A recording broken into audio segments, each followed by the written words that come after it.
Bismillahirrahmanirrahim.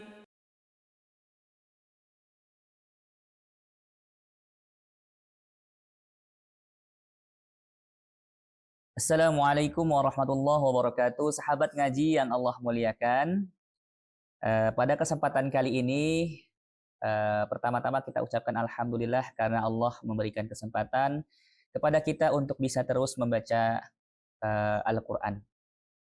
Baik, kali ini kita akan membaca surat Al-Lahab, ya, melanjutkan dari talaki-talaki yang sebelumnya.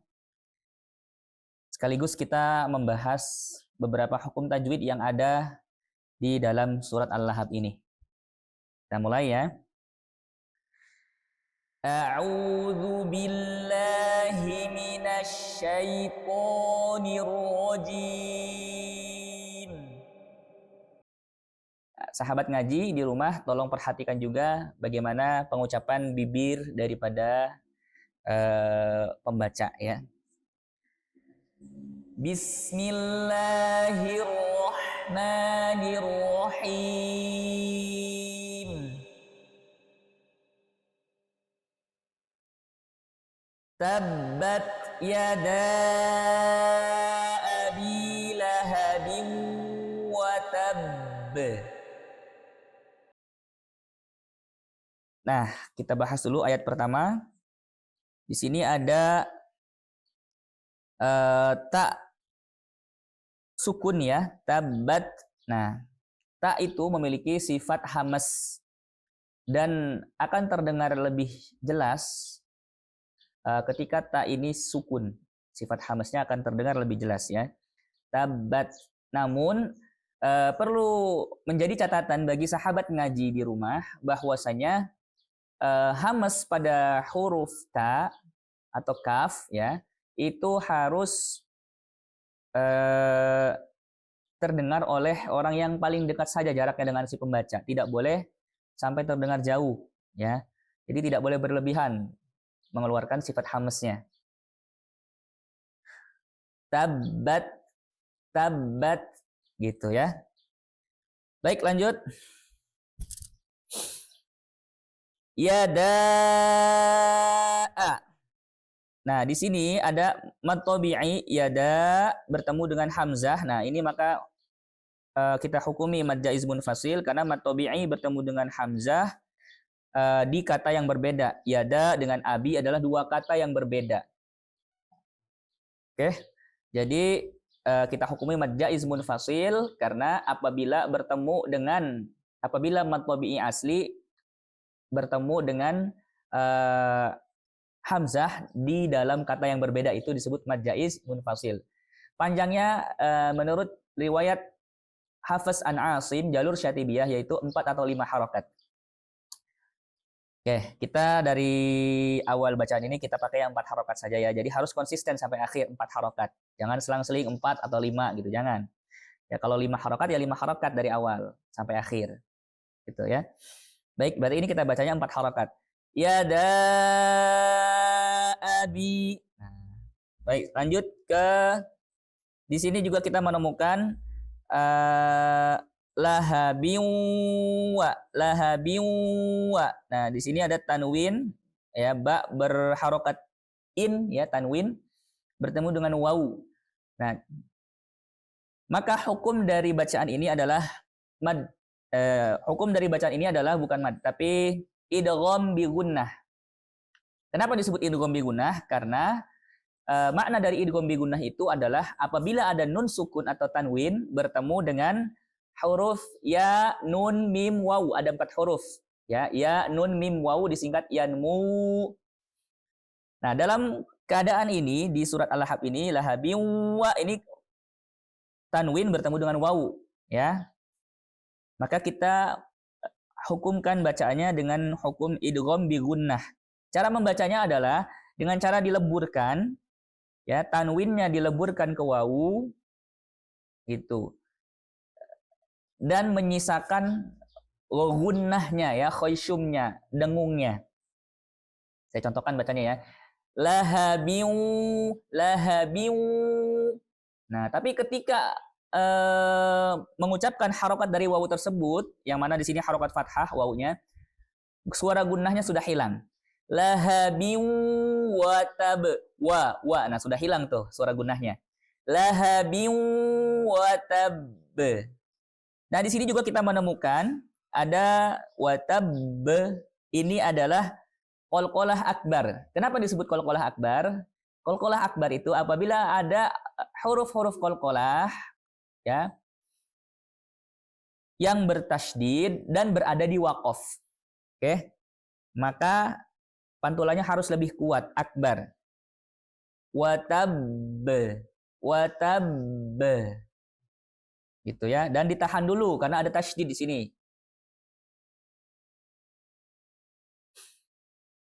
Bukan ditahan, maaf, ditekan. Watab, ditekan dulu ya karena ada tasydid. Watab. Nah, baik kita ulangi ya. Jadi ditekan dulu, watab. Baru pantulkan. Makanya disebut qalqalah akbar. Baik, kita baca dari awal ayat 1. Tabbat yada abi lahabin wa tabb. Oke, selanjutnya kita lanjut ke ayat 2. Ma aghna anhu maluhu wa ma kasab. Sahabat ngaji, di ayat 2 ini kita juga menemukan mad jaiz munfasil ya. Mad jaiz munfasil di ayat 2 ini mad tabi'i asli bertemu dengan hamzah di kata aghna. Nah, jadi panjangnya 4 atau 5 harokat. Karena kita sudah menentukan 4 harokat, maka kita baca 4 harokat ya. Ma aghna. Lalu kita juga menemukan anhu, nun sukun ketemu dengan ha ya. Ini hukumnya adalah izhar halki, yaitu apabila ada nun sukun atau tanwin bertemu dengan huruf-huruf halki. Huruf-huruf halki itu hamzah ha, ain ha, wain kho, ada 6 huruf. Nah, di sini nun sukun ketemu ha ya. Anhu, maka kita harus membaca nunnya dengan jelas ya, tidak samar-samar. Anhu, anhu, anhu, dan tidak ditahan dengan ya, tidak ditahan. Anhu, anhu, tidak membaca seperti ini. Anhu, tidak. Ya, karena tidak boleh ditahan. Cukup dijelaskan huruf nunnya. Anhu. Maluhu, hu di sini adalah mad silah qasirah. Ya, kenapa disebut mad silah qasirah? Karena di sini ha dhamir ya, ada tandanya biasanya di Quran itu kayak angka 6 ya. Tanda domahnya kayak angka 6. Nah, ha dhamir tidak bertemu dengan hamzah. Kalau bertemu dengan hamzah itu mad silah tawilah. Sini tidak bertemu dengan hamzah. Jadi mad silah qasirah. Maluhu kita baca 2 harokat ya. Maluhu wa ma kasab. Kasab. Nah, teman-teman juga menemukan di sini ada huruf ba, salah satu dari huruf-huruf qalqalah. Nah, berada di waqaf, maka disebut qalqalah kubra. Ya, pantulannya besar. Namun di bawah qalqalah akbar, ya. Kasab. Nah, membaca qalqalah ini hati-hati, jangan sampai membacanya seakan-akan ada hamzah mati setelah huruf ba. Kasab, kasab. Nah, itu tidak seperti itu ya. Dan jangan juga sampai membacanya tidak terdengar pantulannya. Kasab, kasab. Nah, itu tidak terdengar. Harus terdengar jelas. Ma, kita baca ya dari awal sampai akhir ya.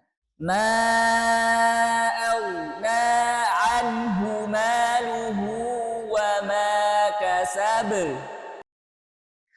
Baik, selanjutnya lanjut ke ayat ketiga. Kita baca terlebih dahulu. Sayasla naran dzata lahabin wa imra'atuh. Nah, sahabat ngaji, perhatikan. Di sini ada hukum ronda ya, ro berharokat fathatain bertemu dengan huruf dza. Nah, ini kita hukumi dengan ikhfa hakiki. Ya, ikhfa hakiki itu adalah apabila nun sukun atau tanwin bertemu dengan huruf-huruf ikhfa hakiki ya. Nanti akan kita bahas huruf-huruf ikhfa hakiki ya di video yang lainnya. Nah, ini ketemu dengan huruf dza disebut ikhfa hakiki, maka kita membacanya harus samar-samar. Ron, ron, ya. Harus samar-samar, tidak jelas tanwinnya. Ronza. Ya, tidak jelas suara nunnya ya. Sayasla naronza. Ronza. Nah, ikhfa hakiki ini mempunyai sifat gunnah juga ya, dengung, dan itu panjangnya 2 harokat. Ya, ronza. Zata lahab biwa. Nah, ini sama ya. Biwa, bin ketemu wa. Nah, kenapa kita sambungkan? Padahal ini kenapa nggak berhenti di lahab? Karena di sini di Quran yang dicetakan Indonesia itu ada tanda lam alif ya di atas. Nah, itu menandakan bahwa lebih bagus, tidak boleh berhenti di situ ya. Wajib bersambung, wajib wasol ya. Lahabin wamra'atuh, kita berhenti di situ. Nah, lahabin wa itu hukumnya idgham bi gunnah yang tadi sudah kita bahas ya. Bi wamra'atuh ya. Oke, kita baca. Sayasla naran dzata lahabin wamra'atuh. Sahabat ngaji, kita lanjut ke ayat selanjutnya yaitu hammalatal hatab. Nah, perhatikan hammalatal hatab. Nah, ini di sini ada mim bertasydid. Nah, kita hukumi dengan gunnah. Artinya kita membacanya harus ditahan 2 harokat beserta dengung atau gunnah ya. Masuk ke hidung, khayshum, rongga hidung. Ham berapa ditahannya? Berapa harokat? 2 harokat. Hammalatal hatab. Nah, di sini juga hatab ada qalqalah kubra. Ya, pantulannya harus jelas. Itu hatab. Kita baca lagi ya. Hammalatal hatab. Sahabat ngaji, kita lanjut ke ayat terakhir yaitu ayat 5. Ya, kita baca terlebih dahulu. Fi jidiha hablum min masad. Nah, di sini kita menemukan hukum-hukum, beberapa hukum kita akan bahas. Fi jidiha hab. Nah, di sini ada huruf ba sukun. Nah, huruf ba ini adalah salah satu dari huruf qalqalah. Huruf qalqalah itu adalah ba, jim, dal, to, ko, disingkat baju di toko, begitu. Nah, kalau huruf qalqalahnya berada di tengah-tengah kata atau bukan di waqaf intinya dan berharokat sukun, maka kita hukumi qalqalah sughra. Pantulannya kecil ya, tidak terdengar jelas. Fi jidiha hablum. Jadi jangan sampai membaca hab. Nah, tidak, itu terlalu besar. Fi jidiha hablum. Nah, di sini lam berharokat dhammatain atau tanwin ya, bertemu dengan mim. Maka kita hukumi idgham bi gunnah ya, seperti yang sudah kita bahas. Idgham bi gunnah itu adalah apabila nun sukun atau tanwin bertemu dengan salah satu dari huruf ya, nun, mim, wawu. Ya, nun, mim, wawu, ada 4 huruf. Nah, di sini konteksnya adalah dhammatain ketemu dengan mim. Nah, maka kita leburkan sempurna leburnya ya, tidak dibaca sama sekali tanwinnya, langsung ke mim. Hablum mim masad. Nah, sama ini juga mim. Ini kalau di tulisannya min ma. Nun sukun ketemu dengan mim. Nah, ini sama idgham bi gunnah juga ya. Mim masad. Nah, ditahannya idgham bi gunnah itu kita dengungkan, ditahan selama 2 harokat. Ya. Hablum hablum mim masad. Gitu. Nah, di sini juga ada qalqalah sugro qalqalah kubro ya, dal. Dal kan qalqalah ya. Maka kita qalqalah kubro kenapa? Karena huruf qalqalahnya ada di waqaf. Masad. Kita baca lagi ya ayat 5. Fi jidiha hablum mim masad. Nah, baik sahabat ngaji yang Allah muliakan, alhamdulillah kita sudah selesai membaca dan membahas mengupas beberapa hukum tajwid yang ada di dalam surat Al-Lahab. Yuk kita baca dari awal sampai akhir. Perhatikan ya bagaimana saya membaca. Bismillahirrahmanirrahim. Tabbat yada abi lahabin wa tabb. Ma aghna anhu maluhu wa ma kasab. Sayasla naran zata lahabin wa imra'atuh hammalatal haqab.